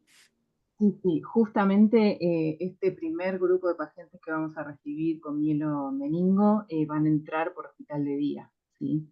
Esa va a ser la puerta. Estamos todavía viendo el lugar, la forma y demás, pero incluso el hospital de día nuestro tiene dificultades con sus pacientes crónicos en el mismo hospital. No hay hospital de día polivalente para clínica médica, para adultos, entonces se complica. Y por eso digo que es un tema puesto sobre la mesa muy importante y que tenemos que seguir trabajando realmente. Igual esta es mi opinión en realidad, ¿no? Desde la experiencia que tuvimos este tiempo, que tengo mis dudas de que sea necesario un hospital de día para los pacientes crónicos adultos. Nosotros, así cuando nos recibimos, tratamos de hacer lo mismo, o sea, nosotros estuvimos yendo 2 años al Garrahan, al hospital de polivalente, a formarnos, como para tratar de reproducir algo, más o menos. Y de hecho los recibimos un día, una mañana, vienen los especialistas a vernos en nuestros consultorios de adolescencias, van pasando, nos presentamos, vuelven al Garrahan, después a los 6 meses vuelven al Ramos, después vuelven al Garrahan, así hasta que logran ir viendo a todos los especialistas en el ramo y la transición se da, ¿no? O sea, determina. Y la realidad es que cuando son más grandes, ellos están contentos, los pacientes, de que vienen por ahí el día que necesitan ver al urólogo, ven al urólogo y se van. Y al año o a los 6 meses lo vuelven a ver. Y otro, como cualquier adulto, digamos, ¿no? Como que no van y pierden, están todo el día en el hospital esperando que lo vean todos los especialistas. Porque pierden día de trabajo, pierden día de estudios, pierden como que, a no ser que vengan del interior, que ahí ya es como, pero si son de Gran Buenos Aires y pueden viajar, como que es cuando son chiquitos, por ahí vas con la mamá y la familia se instala, lo ven todos los especialistas. Entonces, nos parece que con turnos protegidos, eso sí, los turnos no los sacan como lo sacan todo el resto de los pacientes del hospital. Tienen un teléfono, un mail, entonces tenemos otra organización y funciona mejor. Así que no sé, ese es como mi... Qué bueno, Juli, eso que decís, porque ya con tu experiencia me sirve y nos sirve a nosotros. Seguramente vamos a caminar por ahí, sí, seguramente. Pero bueno, preguntaba puntualmente si había algún hospital de día polivalente a los que derivaban, pero bueno, Y evidentemente no. la verdad es que Algunos tal vez pacientes sí, hay y seguramente. desconocemos, digamos, pero en sí creo que tendemos a la descomplejización en relación a disminuir la cantidad de especialidades que tiene que ver al paciente y muchas situaciones las absorbe el médico clínico. Digamos, por ejemplo, nosotros en cualquier tipo de hipotiroidismo lo ve en el hospital el endocrinólogo pediátrico y muchas veces el médico clínico de adultos maneja una tiroiditis de Hashimoto, por ejemplo. Mismo, por ejemplo, en el hospital está el servicio de nutrición, que son médicos nutricionistas, alimentación, que son los licenciados. Bueno, esto en el hospital de adultos probablemente lo maneje nutrición y muchas veces inclusive también el médico clínico. Entonces, a veces creo que se simplifique que tal vez no se necesite un hospital de día. Perfecto, perfecto. Bárbaro. Gracias, chicas. Muchas gracias. Excelente clase. Gracias. Mónica, que hace un montón que está con la mano. Está bien, pero igual me sirve un montón de escucharlas, igual fueron comentando un poco. Bueno, yo siempre comento que yo soy de Salta, del interior del país, soy médica de familia y un poco para contar, porque ahí preguntaban en otros lugares si se sabía, y por lo menos aquí en Salta, la organización de los servicios de salud está como muy marcado lo de niveles de atención. Y en Salta Capital particularmente hay un único hospital de cuarto nivel materno-infantil. Entonces, todos los adolescentes con patologías crónicas, la mayoría se siguen en ese hospital. Y después sí hay otros 3 hospitales de cuarto nivel para atención de adultos. Pero también están divididos. Uno de los hospitales ve perfil infectológico y reumatológico, que es con el hospital que están tratando el servicio de adolescencia ahora del materno infantil, que es nuevo, está tratando de hacer un consultorio de transición en este hospital. Pero también pasa lo mismo, digamos, no hay profesionales. En general tienen cierta resistencia a trabajar con adolescentes en sí. Entonces, con adolescentes con patologías crónicas se nota mucho más. Y esto que decían ustedes y mencionaban, muchos también dicen lo de la carga horaria, por ejemplo. Entonces, los cardiólogos que van a trabajar durante la mañana, bueno, después no tienen como otro horario disponible, ni con turnos protegidos, ni en otro momento como para atender a adolescentes con patologías crónicas que vengan derivados del hospital materno infantil. Y en el interior de Salta, la mayoría de los hospitales son hospitales de nivel 2, donde los especialistas van una vez a la semana, aproximadamente 3 horas. Entonces, ahí tienen que ver a todas las personas que requieren de ese especialista y bueno, entonces es como mucho más complejo poder transicionar a adolescentes con patologías crónicas, por ejemplo, al interior de Salta. Y el interior a veces nos queda simplemente a 2 horas de la capital, pero sin acceso de colectivos urbanos, por ejemplo. Entonces un pasaje o un remis puede estar costando 20.000, 40.000 pesos para venir hasta Salta y bueno, de ahí volver, ¿no? Hasta su lugar de origen. El servicio de adolescencia del hospital sí está intentando generar estos espacios más amigables y consultorios de transición adolescente, pero la verdad que en relación a recurso humano, creo sobre todo, está siendo como bastante complicado, por lo menos aquí, por lo menos por ahora.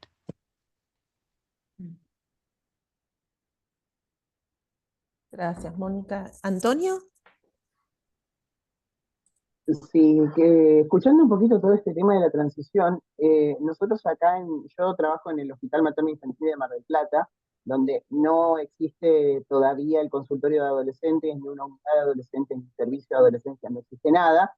Entonces, lo que venimos viendo que pasa, por lo menos como yo estoy atendiendo más adolescente, lo que venimos viendo que está pasando es que queda como a discreción de cada servicio hasta cuándo se sigue el paciente.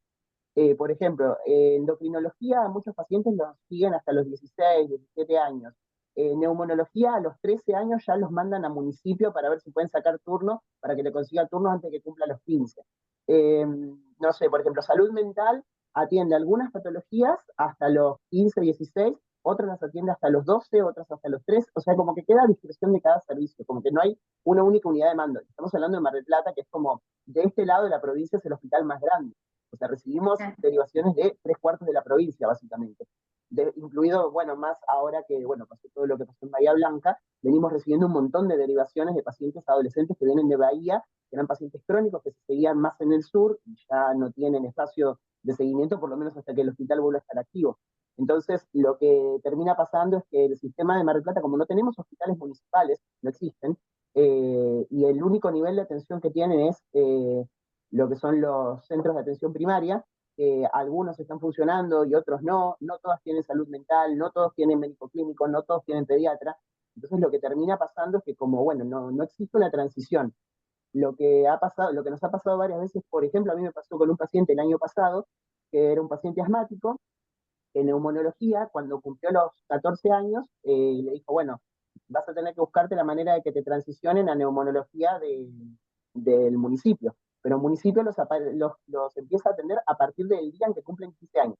Entonces, si tiene 14 años, 11 meses y 29 días, no les dan turno y no los atienden. Entonces, lo que terminó pasando fue como en el municipio no había neumonóloga de pediátricos porque había renunciado un año antes, el paciente quedó boyando y el día que cumplió 15 años hizo una crisis asmática, vino al consultorio y como yo recibo pacientes hasta los 17 en el consultorio que yo coordino, lo lograron anotar y pasó, digamos, entró al consultorio, lo atendí todo, y cuando lo tuve que internar tuve que hablar con el jefe de emergencia, dirección y varias cosas, porque había cumplido los 15 años el día anterior. Eh, porque una de las cosas que me dijeron era que se podían seguir atendiendo a los pacientes, como pasa esto, ¿no? A discreción depende de cada servicio, eh, hasta la edad que cada servicio considere, pero no pasando los 18 años. Pero el problema era el tema de las internaciones. O sea, nosotros no tenemos camas suficientes para internar pacientes más de 15 años en el hospital. Y en el hospital de adultos, bueno, ya nos ha pasado de que hemos llevado pacientes y no los han atendido, o no les han dado turno, o les han dicho saca turno al municipio, el municipio les dice, no, bueno, no tenemos disponibilidad de turno. O sea, esto incluso pasa en las ciudades relativamente grandes como Mar del Plata. O sea, no me quiero imaginar más en la periferia, porque nosotros, mal que mal, bien que bien, somos una ciudad grande que recibe un montón de derivaciones, que tienen 2 hospitales de altísima complejidad, pero aún así tenemos este mismo problema.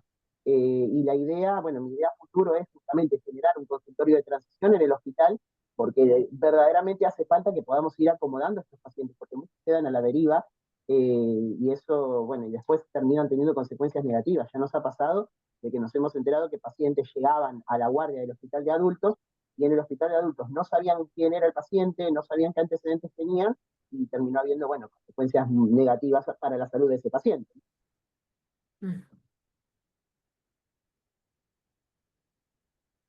Mucho para trabajar. Sí, sí. Queda claro que es un problema generalizado federal, digamos. Y es un problema mundial en realidad, ¿no? El de la transición, porque no estamos hablándolo solo acá en nuestro país. Bueno, sabemos, ¿no?, que lo ideal sería que haya un centro así de complejidad como el nuestro, de adultos, y que en algunos lugares del primer mundo hay, eso es lo ideal, ¿no? Que haya algo exactamente igual al Garrahan enfrente. Tal cual. Sí. Bueno, ¿algún comentario más? ¿Alguna pregunta? Paula. ¿Se escucha? Sí, Sí, se ¿Se me escucha. escucha? Ay, porque en el medio me quedé sin batería, me quedaba con ganas de hacer la pregunta, así que corrí con el cargador. Bueno, yo me, como yo no estoy institucionalizada en mi trabajo, y toda la parte que están hablando de los hospitales y las derivaciones, me quedo como un poco afuera y escuché muy atentamente la primera parte de esta charla, que la dio la doctora Paula. Quería agradecerle de esta mirada, ¿no? Que dice de preguntar para empoderar a este adolescente, que también es un adolescente con respecto a sus relaciones, si ya está saliendo con alguien, esta importancia de esta mirada también, que creo que por ahí es lo que más cercano me va a llegar a mí en la consulta, y también pensar al revés, ¿no? Como por ahí a nuestros adolescentes sanos, eh, hacerles esta pregunta de empatía, ¿no? Si tienen algún amigo conocido o están saliendo con alguien que tenga una enfermedad crónica o un padecimiento, como lo estaban diferenciando las chicas, como para poder estar atentos también, de no alentar a esto de cuidarnos, ¿no? De decir, ¿para qué arriesgar en el tomar alcohol o en probar algunas cosas donde ya uno viene con un padecimiento? Y a charlar esto de la empatía. Me parece también, Tapiola, eh, trabajar un poco en la parte de docencia, porque en las escuelas es como que estos compañeros que tienen algún padecimiento que es leve, pero por las estadísticas que dijeron las chicas también, de cada 20 pacientes, por ahí hay uno, o 20 alumnos, por ahí hay uno que tiene un padecimiento como un asma y, eh, o un padecimiento de la piel, o una amputación también de un miembro, por algún accidente o por alguna patología, y esto lo va a arrastrar siempre y sigue siendo un adolescente con los riesgos de nuestros adolescentes y con lo que hay que charlar, que lo vemos en las consultas de todos los adolescentes. Pero bueno, lo quería decir y quería agradecerle por este hincapié, decir che, cuando decía che, vos, che, el che me gustó mucho. Así que gracias. gracias a vos.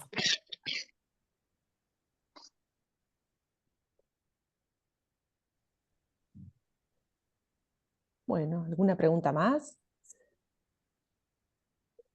No, ¿Comentario? yo me quedé Sí. pensando que si bien los hospitales pediátricos le brindan a los chicos un montón de cosas, a nivel que ellos van desarrollándose, quizás tampoco tengamos todas las complejidades, porque por ejemplo, eh, yo estuve la vez pasada en una charla que dieron sobre sexualidad en pacientes que tienen este tipo de complejidades, por ejemplo, mielomeningocele, parálisis cerebral. Y la verdad es que habiendo estado en hospitales pediátricos, yo sentí que era una realidad que no se me hubiera ocurrido ni preguntarle ni asesorarlo, y es verdad que todo eso existe, y capaz que en los hospitales de adultos estas cosas se pueden llevar porque pueden tener una sexóloga, porque pueden tener especialidades que quizás nosotros no tenemos en los hospitales pediátricos.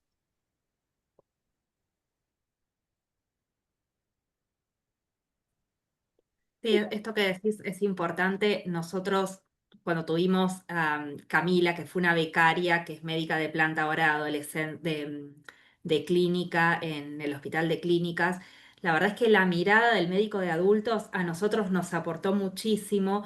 Y también es cierto que cuando el paciente se hace grande, muchas veces hasta creemos que está bueno, digamos, que esté en un hospital de adultos porque para algunas miradas, algunas cuestiones son inclusive mejor que lo que le podemos ofrecer nosotros en el hospital pediátrico.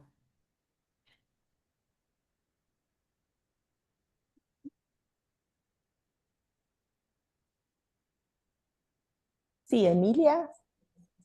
Bueno, buenas tardes a todos. La verdad que súper interesante estos momentos de encuentro porque, bueno, yo trabajo en el interior, estoy en Gualeguaychú, soy ginecóloga y hice la especialidad de ginecología infanto-juvenil. Gracias a eso pudimos formar recién este año un área de adolescencia, pero todavía estamos trabajando sería en interdisciplina porque estamos buscando un lugar en común como para poder atender. Y bueno, la realidad es un poco como decía también nuestro colega de Mar del Plata, esto de que el hospital nuestro es un hospital no pediátrico, es un hospital, es el único hospital que tenemos de Gualeguaychú. Después, bueno, tenemos clínicas privadas, 3, y centro de atención primaria, donde tenemos referencia y contrarreferencia.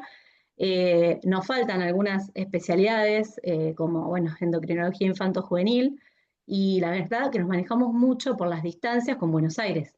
Yo, Santa Paula Califano, la tengo por ahí en el Garrahan, es un amor, y bueno, la verdad que esto de poder referenciarnos con ella es un montón.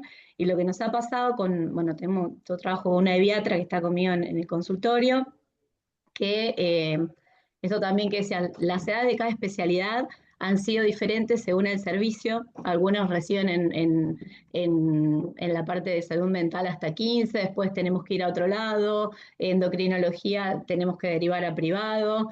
Entonces, bueno, es importante este trabajo en equipo.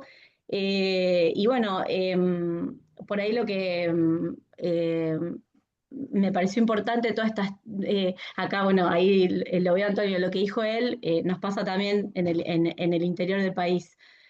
Así que bueno, agradezco estos espacios, y bueno, que podamos seguir interactuando. Eh, Así que bueno, eso, ir formando estos lugares de trabajo en equipo.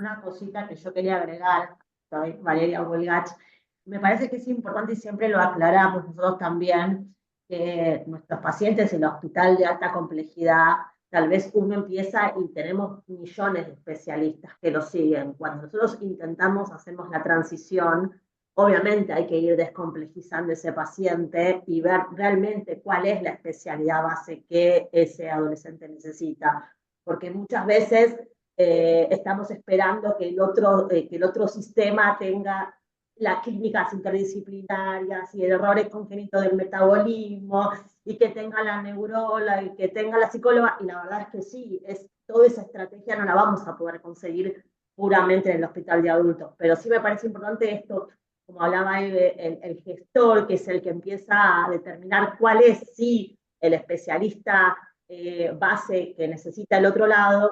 Y también muchas veces lo decimos, a veces es un médico clínico, un médico de pediatra, el médico clínico, el pediatra besado en el adulto joven, que es el que hace ese nexo y hace el seguimiento. Ni siquiera a veces es necesario que ese lugar tenga el especialista, ultra especialista de esa patología. Pero a veces sí, pero es importante esto, que descomplejicemos ese paciente de las múltiples patologías que tiene, veamos cuál es la que tal vez es en el foco del seguimiento.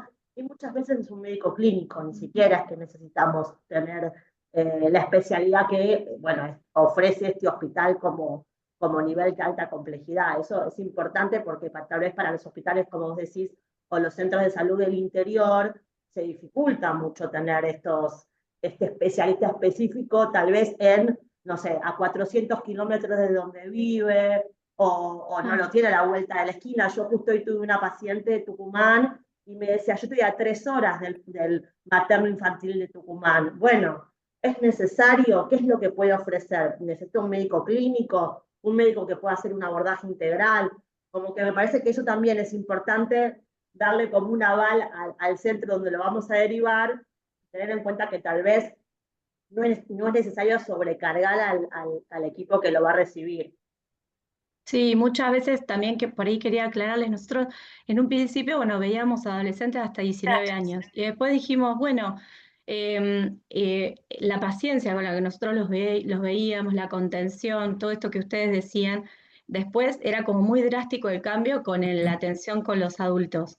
Entonces, bueno, empezamos como a tratar de darle esos espacios de transición, y ahora estamos atendiendo hasta 21, como para que en ese periodo vayamos también generando ese espacio de confianza, donde lo que es ginecología, por ejemplo, que estoy yo, y porque me pasaba hasta hace poquito, que lo pudimos ir resolviendo de a poco, que por ahí pacientes que ya tenían más de 25 años, pero que nunca habían tenido relaciones, o que tenían algún tipo de discapacidad, directamente le daban un turno con ginecología infanto-juvenil. Entonces es como que todas estas cosas hay que charlarlas, hay que trabajarlas y se tiene que también capacitar el especialista adulto para poder atender este tipo de pacientes de la misma manera que lo hacemos nosotros. Entonces, bueno, fue todo un trabajo, se incorporaron nuevos profesionales, es un montón el tema este también económico, porque es una traba súper importante. Así que también nosotros, bueno, cada vez uno tiene como más actividades que realizar dentro del hospital, entonces, pero creo que es muy importante lo que dijeron al principio, que por ahí no tiene que ser persona dependiente de esa derivación, sino que se tiene que tratar de institucionalizar esa referencia, contrarreferencia y transición de una manera que ya esté estipulada, que bueno, porque lo que ustedes tienen, que es ya un servicio de adolescencia, ya un área, es como un montón. Entonces, está buenísimo poder escucharlas y cómo es el manejo de ustedes bueno, para ir aceitando todas estas cuestiones que obviamente que uno las tiene que extrapolar a su lugar de trabajo, ¿no? No todos vamos a tener, como decían, todas las especialidades, pero sí ir viendo los nexos como para poder trabajar y poder trabajar en equipo. Así que les agradezco un montón, fue un espacio hermoso. Así que, bueno, nos mantenemos en contacto, le dejo la palabra a otro, no, ya está. Gracias.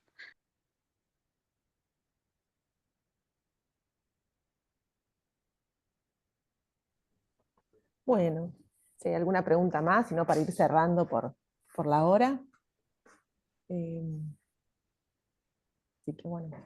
Bueno, la verdad que bueno, sigamos en contacto, seguimos trabajando. Les queremos agradecer a las doctoras, a las chicas, o sea, por todo, la verdad que fue espectacular y poder aprender de la experiencia, ¿no? de ustedes, de estar en donde están trabajando, con el esfuerzo que están trabajando, y bueno, y también por lo menos de mi parte, y creo que de todo el equipo, decirle que bueno, nos apoyamos en la lucha del Hospital Garrahan, nada, que estamos con ustedes. Gracias, Juli. Gracias. Gracias a todos.